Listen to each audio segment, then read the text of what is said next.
Muy bien, pues vamos a continuar. Ahora vamos a escuchar a Carmen Sarasúa. Ella es profesora titular de Historia Económica de la Universidad Autónoma de Barcelona, doctora en Historia por la European University Institute, es editora asociada de Feminist Economics y miembro del Consejo Editorial de Historia Económica y de la Junta Directiva de la International Association of Feminist Economics y de la European Graduate School of Training. En fin, la lista de publicaciones, artículos y libros es importante. Ustedes la tienen en la página web del curso y para no restar tiempo a su intervención, pues le doy la palabra. Carmen, cuando quieras. Yo creo, sí. Bueno, buenos días. Quería empezar, lógicamente, dando las gracias a los organizadores por la invitación, pero más que por la invitación a mí personal, por haber organizado este curso, que yo quiero entenderlo no tanto, bueno, es como voy a enfocar mi intervención, no tanto como una comunicación simplemente técnica, un análisis bien jurídico, bien económico de la crisis y de las medidas que podemos implementar para salir de la crisis. Tampoco entiendo esto como un acto meramente académico, yo lo entiendo como un acto político en el sentido más profundo del término político, en la medida en que para cambiar o para luchar contra las cosas que pasan, lo primero es entenderlas. Y aunque han pasado ya varios años desde que empezó la crisis, yo creo que todavía estamos lejos de entender qué está pasando. Y, por tanto, cada acto en el que nos reunimos para intentar entender, analizar, debatir qué es lo que está pasando y cómo podemos cambiarlo, me parece que va mucho más allá de lo académico y de lo técnico. Bueno, creo que la organización ha pensado en invitarme y a la profesora Lourdes Benería, que estará en la mesa redonda de esta tarde, porque hace un par de años publicamos un artículo que tenía por nombre, como algunos de ustedes quizás sepan, precisamente esto, ¿no? Crímenes económicos contra la humanidad, donde proponíamos, a raíz del trabajo de una autora americana, precisamente, o planteábamos la posibilidad de considerar esto, ¿no? Yo creo que el artículo hacía dos cosas. Por un lado, destacaba el impacto masivo, devastador de la crisis, es decir, las dimensiones de la crisis ya estaban siendo brutales hace 2 años, pero además estaban afectando cada vez a más gente. Y, por otro lado, el artículo lo que hacía es proponer una medida que era exigir responsabilidades penales al máximo nivel a los dirigentes de organizaciones financieras, también a los responsables políticos, etcétera. Tengo que decir que en economía las medidas de política económica, como en medicina, podríamos hacer un paralelo, significan o llevan implícita una visión del diagnóstico. Es decir, igual que un médico cuando propone o cuando extiende una receta dice esta medicina va para esta enfermedad, está implícitamente diciendo cuál es el diagnóstico de esa enfermedad. Pues lo mismo ocurre con los remedios o con las recetas económicas. Cada medida económica lleva detrás, aunque a veces no se hace explícito, un diagnóstico de qué es lo que está pasando. Bueno, el artículo y esta que además veo que es común a todos los participantes, a todas las personas que están interviniendo, esta reivindicación, esta reclamación de responsabilidades penales individualizadas, es una forma de entender qué ha pasado con la crisis. Es como decir, la crisis que estamos viviendo es responsabilidad de que algunas personas, que pueden ser muchas, no han hecho bien su trabajo o directamente han cometido o han tenido comportamientos criminales, yo no soy jurista, no sé cómo, ilícitos, etcétera, y tienen que pagar por ese comportamiento. Nosotras pensábamos, como muchos economistas, que el origen era la desregulación financiera a la que acabamos de hacer referencia, la desregulación financiera que se inicia en los años 80, de los mercados financieros, hipotecarios, etcétera. Y entonces se suponía, si estamos diciendo esto, que la propuesta sería regular la actividad económica, regular otra vez los mercados financieros, que funcionen bien los mecanismos reguladores. Bueno, yo creo que esto ya no es suficiente. La hipótesis o la propuesta que va a hacer mi intervención es que la crisis ya es muy larga, llevamos 5 años de crisis, evoluciona cada día. Si pensamos dónde estábamos nosotros hace 2 años, cómo veíamos la crisis, cuáles eran los síntomas y qué impresión teníamos de lo que estaba pasando, veremos que no tenía nada que ver con lo que sentimos ahora. De hecho, las propias noticias, los medios de comunicación, ahora ya casi nadie habla de lo que estábamos hablando hace 4 años. La realidad se supera cada día, va muy rápida, está evolucionando muy rápida y nuestra visión de la crisis también. Y por tanto, yo creo, y es lo que voy a defender hoy aquí, que nuestro análisis y nuestra política para salir de la crisis debe ser también, debe moverse y debe intentar ser tan complejo como la realidad que estamos viendo. Yo creo que ya no es suficiente con pedir responsabilidades penales individualizadas. Creo que ahora estamos en otro estadio. Creo que la crisis, cuando hablamos de la crisis, de hecho, deberíamos empezar por explicar que la crisis ya no existe. Hay muchas crisis.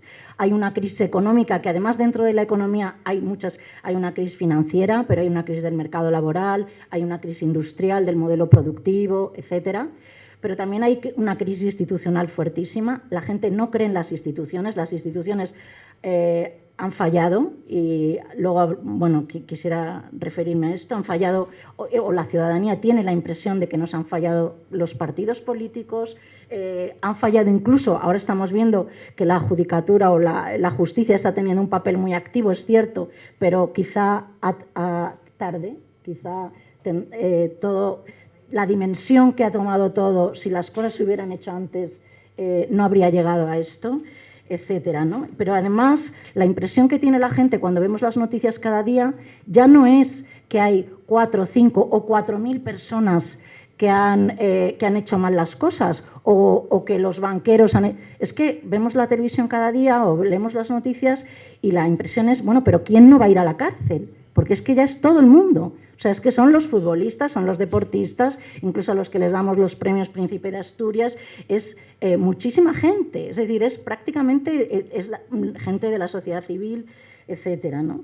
Entonces yo creo que tenemos que hacer un discurso que vaya acorde con lo que estamos viendo.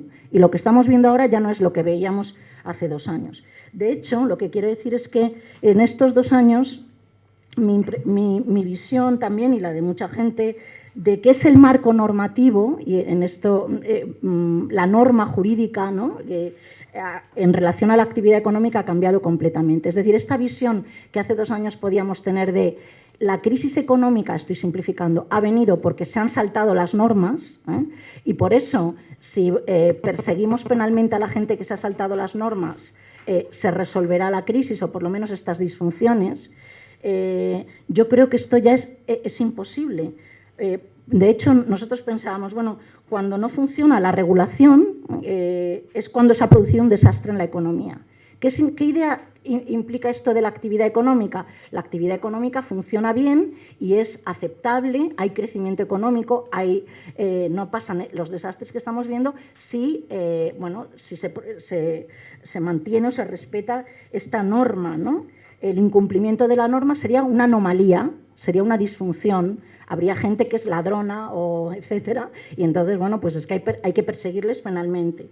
Bueno, yo creo que hoy, si miramos e intentamos entender lo que está pasando, la realidad nos desmiente, porque si miramos no a la crisis, sino al periodo anterior a la crisis, que es donde yo creo que tenemos que mirar, yo creo que no tenemos que solamente que pensar en la crisis y qué ha pasado mal para que haya una crisis. Vamos a mirar, y es un ejercicio al que les invito, vamos a mirar a cuando no había crisis, a cuando las cosas iban bien. A los años 80, empleo para casi todo el mundo, a todo el mundo le iba muy bien, nadie, si había problemas se miraba para otro lado, no éramos, pues nos parecía, España estaba creciendo, ¿no?, unas tasas anuales de Producto Interior Bruto importantísimas, todo el mundo tenía un nivel de vida y un nivel de consumo muy importante. Bueno, pues lo que estamos viendo ahora es que en ese momento, no después, sino en ese momento, la corrupción era masiva, las disfunciones es decir, no solamente, es que había una especie de sistema paralelo donde no una persona, ni 2, ni 3, no la banca solamente, sino en general la actividad económica funcionaba al margen de la norma, funcionaba sistemáticamente al margen de la norma. Los partidos políticos se financiaban ilegalmente, no uno ni dos, sino todos, ¿eh? Y hoy nos estamos enterando y se nos está quedando a todos cara de idiotas de lo que ha estado pasando, pero no por la crisis, sino antes de la crisis, cuando todo iba bien, ¿eh? Las empresas, ¿cómo consiguen los contratos? Incluso las grandes multinacionales españolas, de las que en los años 80 y 90 estábamos orgullosos, ¿cómo era el sistema de consecución de los contratos? Todo el mundo estaba untado, todo el mundo conseguía los contratos, incluso los de las grandísimas obras públicas, no por el funcionamiento eficaz de la oferta y la demanda, la competencia, las características, sino todo el mundo de manera ilegal, de manera ilícita, de manera...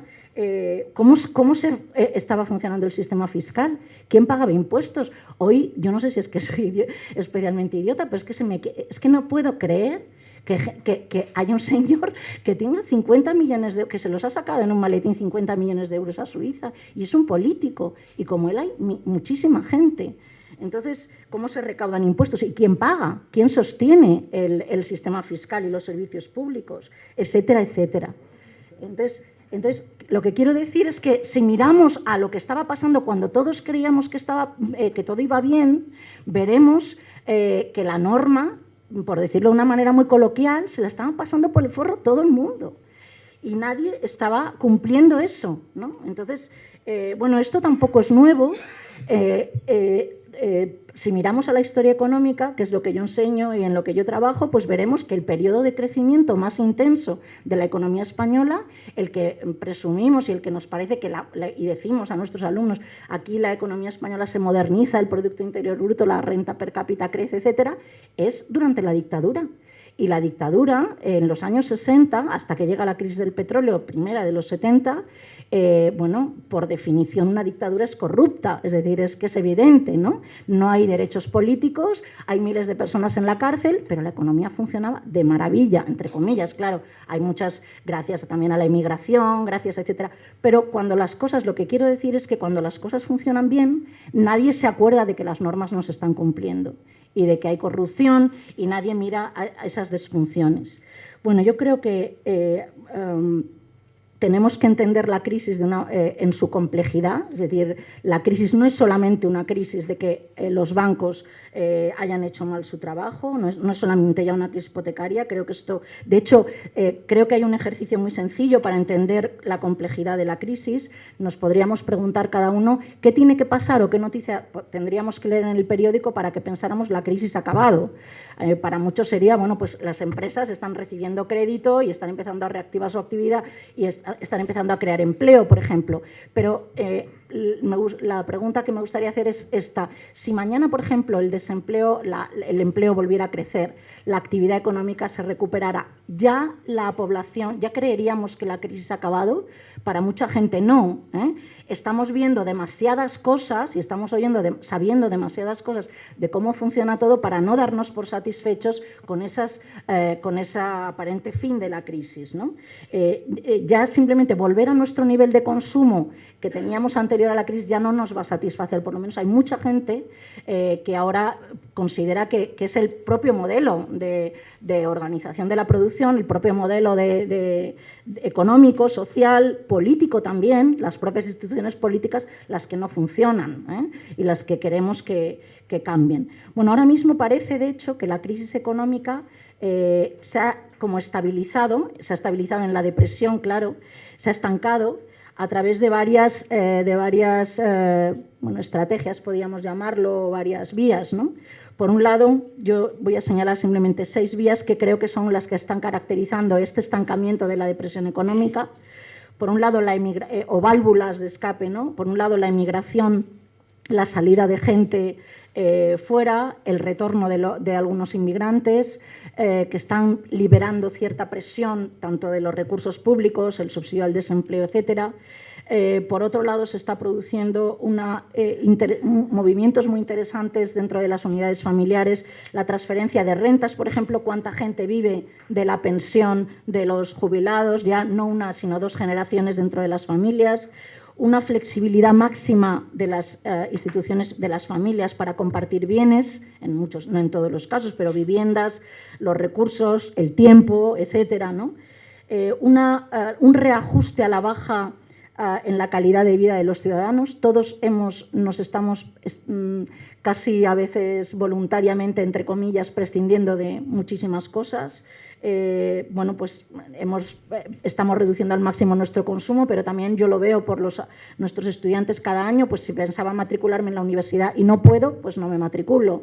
Si pensaba acceder a este servicio público y no puedo, no lo hago. Si estoy enfermo y voy al hospital y antes me iban a hacer 4 pruebas, ahora me hacen una y no protesto, pero esto está pasando, este deterioro y este reajuste a la baja de todas nuestras expectativas vitales está ocurriendo en todas partes. Por otro lado, el aumento de la morosidad y los impagos. La gente está dejando de pagar, bueno, no ahora, desde hace ya 4 años. Las empresas, pero también, por ejemplo, ahora que va a empezar el curso otra vez, las universidades saben que un montón de gente que está matriculada no va a pagar, porque no tiene dinero, las tarjetas de crédito. Y por último estaría la economía sumergida, que está siendo una vía de escape para la actividad económica importantísimo.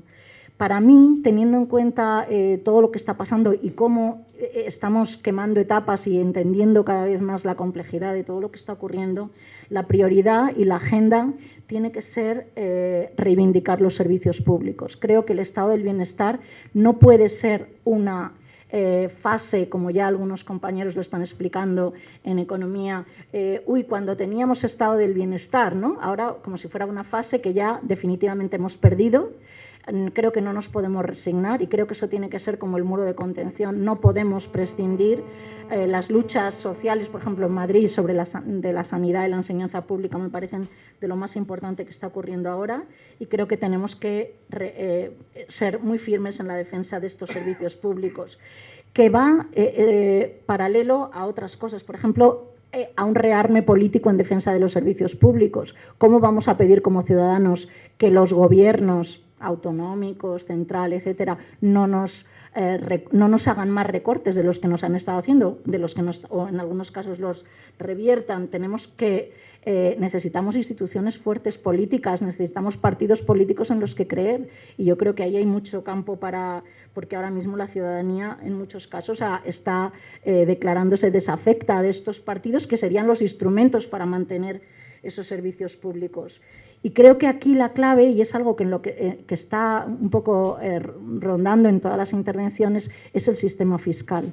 Creo que el instrumento central para conseguir frenar todo lo que está ocurriendo es el sistema fiscal. Los recortes que están aplicando los gobiernos tienen 2 vertientes. Por un lado, cada medida que recorta es una decisión política, y hay que decir que es una decisión, es decir, hay alguien, un gobierno, que dice voy a recortar en servicios sanitarios, o en escuelas, o en guarderías, o en la ley de dependencia. Pero además, bueno, hay que decir que siempre esas decisiones de recorte tienen alternativa, que como ciudadanos tendremos que decir, bueno, en vez de recortar esto, recorte en el dinero que usted dedica a la propaganda de su partido, de su gobierno, en las televisiones, en la prensa subvencionada, en lo que quiera, pero no recorte en esto, ¿no? Pero además hay un argumento desde el punto de vista económico, que es que no hay dinero, no hay dinero y entonces hay que recortar. Y aquí yo creo que hay una grandísima guerra ideológica y una grandísima guerra política sobre el dinero, primero el dinero que hay y cómo se gasta. Y yo creo que no podemos, no solamente tenemos que dar la batalla en cómo se gasta, sino que también hay que dar la batalla en algo que en lo que a mí me parece que la izquierda o el discurso de los partidos políticos de izquierda está fallando, porque es como si hubieran tirado la toalla, que es la presión fiscal. La presión fiscal española todavía está por debajo de la media europea, pero esta especie de prurito de que incluso la izquierda ha asumido de que es malo aumentar los impuestos, bueno, es que la progresividad fiscal era un principio básico de la izquierda hasta hace poco. Sin progresividad fiscal, es decir, quien pague más, quien más tiene, no vamos a ningún lado, y eso hay que rescatarlo, y a mí me gustaría ver políticos de izquierda que defienden la progresividad fiscal más fuerte y el fraude fiscal, por supuesto, por eso es tan importante, efectivamente, ¿no? Y por ejemplo, en debates colaterales como el de las balanzas fiscales, que sale más gente de izquierdas a decir que esos son debates reaccionarios, que no pagan los territorios, que pagan los ciudadanos y que deben pagar en función de su renta. Entonces, bueno, este problema no es exclusivo de España, es internacional. Antes creo que alguien se ha referido al... no sé si ha sido Baltasar Garzón al principio, a la recomendación o al plan que ha presentado un poco pomposamente la OCDE el viernes de 15 medidas para combatir el fraude fiscal, relacionándolas, me parece interesante en el comunicado, un plan de 15 medidas para combatir el fraude fiscal y los paraísos fiscales, porque los países necesitan dinero para los servicios públicos de sus ciudadanos, o sea, que ellos mismos dicen algo así, ¿no? Yo pienso que esto es importantísimo y creo, bueno, quiero, para acabar, bueno, lo he situado en el centro porque creo que esto debe de ser el instrumento con el que desmontemos o con el que nos enfrentemos a lo que está ocurriendo. Hay una relación entre la crisis económica y el mundo jurídico al que pertenece la mayoría la mayoría de la gente que está aquí, que es el concepto de las reglas del juego. En economía se supone que las reglas del juego vienen dadas precisamente por la jurisprudencia. Me he referido al principio como teníamos al principio, cuando intentábamos entender la crisis, la impresión de que la crisis era simplemente un problema de que las reglas del juego se habían roto o no se habían respetado por algunas personas. Pero hay que decir que detrás de las reglas del juego, o sea, los juristas no vienen y nos imponen sus reglas del juego. Las reglas del juego responden a valores y a ideas comunes que tiene la sociedad. Entonces, ¿qué es aceptable? ¿Qué no es aceptable? ¿Por qué creemos que robar no es aceptable y creamos una ley que dice que perseguimos el robo? ¿Dónde están los límites? Bueno, pues yo creo que la crisis y todo, bueno, la inmensa crisis que tenemos encima desde hace años no es solamente un problema ya de que algunas personas se han saltado esa norma, sino que es también un problema de todos los valores que tenemos que están detrás de esas reglas de juego, qué nos parece bien y qué nos parece mal, qué hemos comprado, qué modelo de organización de la producción, de la actividad, del consumo hemos comprado, y creo que esto es lo que en el fondo hay que analizar críticamente, más allá de medidas a corto plazo, de que haya personas, por supuesto, perseguibles, esto es muy importante, pero creo que la crisis, si simplemente nos limitamos a decir que es la culpa de otros y que otros tienen que estar en la cárcel, bueno, ya lo estamos viendo. Hay gente, todos los días vemos gente que va a ir a la cárcel y que está esposada, que hace 3 años ni nos hubiéramos imaginado, pero yo creo que la dimensión, el volumen y la tragedia de esta crisis exige un análisis más general, también de hasta qué punto todos nosotros hemos participado en un modelo de producción, de consumo, de extracción de los recursos naturales que es insostenible y que roza lo delictivo en muchas ocasiones. Nada más, gracias.